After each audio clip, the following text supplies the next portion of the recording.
západnej časti mesta, ktoré som pred chvíľou spomínal. Je to vlastne historické miesto, ktoré bolo v minulosti putické miesto ako pripomienka morovej epidémie. A v minulosti to bolo v podstate kaplnka pri ceste, nebola to zástavba dokola, tá zástavba v priebehu 20. storočia obstávala dokola tú kaplnku. No, ale Dubravka. Všetko, čo vidíte naproti, je Dubravka. Dubravka je vlastne najväčšie z týchto sídlisk. V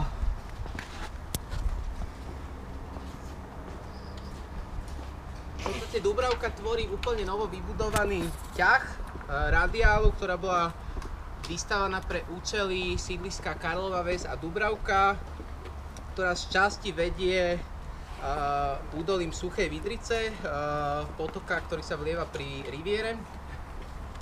A pôvodne teda táto radiála nemala nejakú historickú, vlastne nič na ňu v minulosti nadväzovalo, bol to úplne nový nejaký taký počin v tom urbanizme mesta.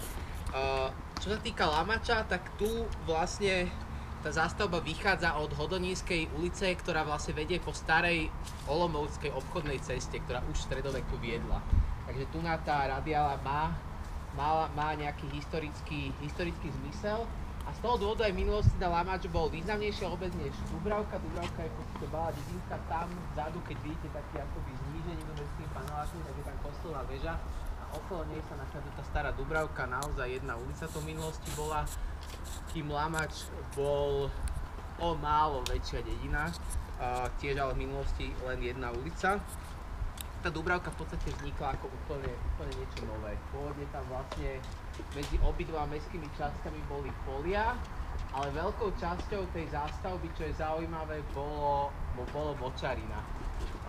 Tým, že toto je pomerne v tejto oblasti je pomerne veľa takých prameňov, práve v tejto je dosť silne zavodnená táto oblasť Lamačskej brány. To je takisto bol napríklad problém aj pri výstavbe tunela pod Kalváriou, ktorý bol silne zavodnený. Aj vlastne tu na dole pod touto kaplnkou, ako je kúpalisko, tak pod ním sa nachádza taká močaristá oblasť, dodnes nezastávaná, pramenná oblasť Suchej Vydrice, tak vlastne močaristá oblasť bola všade okolo týchto potokov, ktoré stiekali spod Devieskej kobyly, tam taký najvyšší vrch, ktorý vidíte, to je Devieská kobyla, najvyšší bod Bratislavy, 512, myslím, metrov.